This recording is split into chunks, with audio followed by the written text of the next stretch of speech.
Evening, guys. So here we are this evening, Saturday evening, after what amounted to a very, very long day today. On Saturdays, typically it's our homeless outreach day, and so what we do is we'll get food, and we've been really blessed that we have a food co-op now that's providing the food for us. They're making the food, preparing it for us to go out into the street. It's not always that way, but it is right now, and it's being made by a professional chef. It's really, really good stuff. But as we got going this morning early, went and picked up the trailer and loaded it up with clothes and stuff to go to the street, and then as well as that we took our food that we normally take to the street, and we went to the streets. We were out there for many hours and got called away because someone donated a whole bunch of meat for our families. So a bunch of chicken and beef that our families that were donated for our family outreach today, a bunch of stuff. So we got called away to do that, and as we went and did that, and we put the meat away, we still had a lot of food left. So we left back out about 5 o'clock or so, and the very first place that we went to, apparently there had been an ongoing altercation with some of the homeless folks, and one of the guys is chasing another guy around the parking lot with a giant machete just outside of their camp. And so there's this machete chase going on, lots of not so nice words being thrown around. Some people were getting food, others were getting clothes. Some were more concerned than others, and normally in these situations, whenever I stand up and tell them to stop, usually it settles down. They kind of like us to come around, I think, and they don't want us to stop coming around. So a lot of times they'll listen. This particular time they didn't. And the particular area of this camp is behind a strip mall center that has a dialysis place there, and the dialysis place has a armed security guard who happened to be there, and he used great wisdom in de-escalating the situation. The security guard did. He was armed. He didn't pull his pistol, although there were a couple times where I think I probably would have if I had been him. But he was very calm and handled the situation really well, de-escalated it, and we went forward.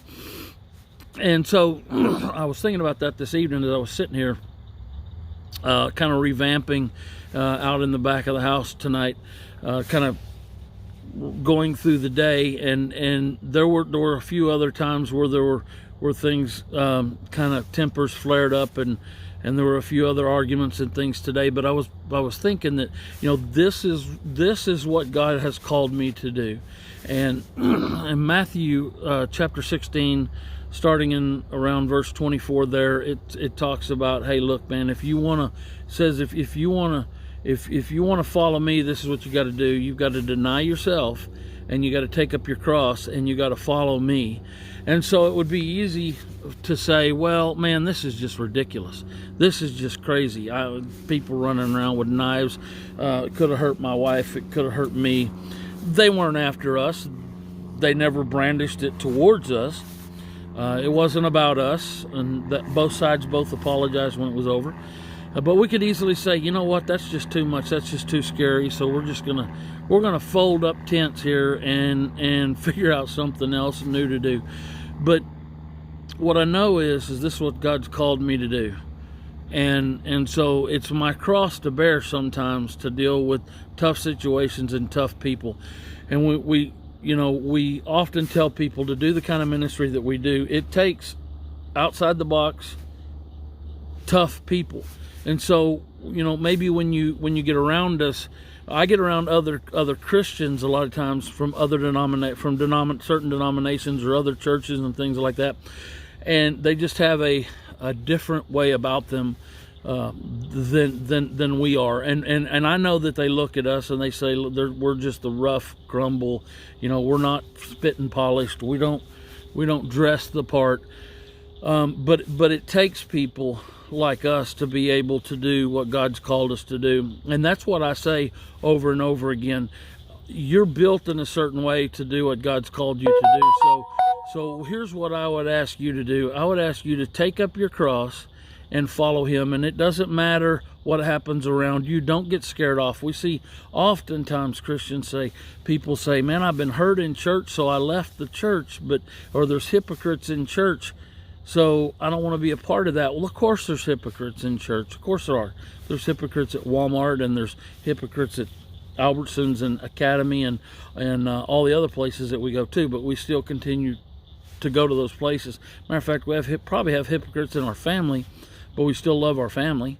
And so the church should be even closer than that. So I just want to encourage you today that despite what it might look like, despite the fear or whatever craziness might be around you, that God has given you everything you need to complete your task. But the only thing he won't do is he won't do it for you. He won't take up your cross and carry it for you, but he will be there side by side with you, and he'll be there with you the whole time, and he'll see you through everything that goes on. So I would encourage you today to please take up your cross and follow the Lord and begin to walk with him and do exactly what it is he's called you to do. And don't let anything stop you. Nothing can get in your way. God has a great plan for you and a great purpose for you. So God bless you guys. Thank you for listening. I hope you have a very, very blessed night tonight. God bless you. Have a blessed Sunday as well tomorrow.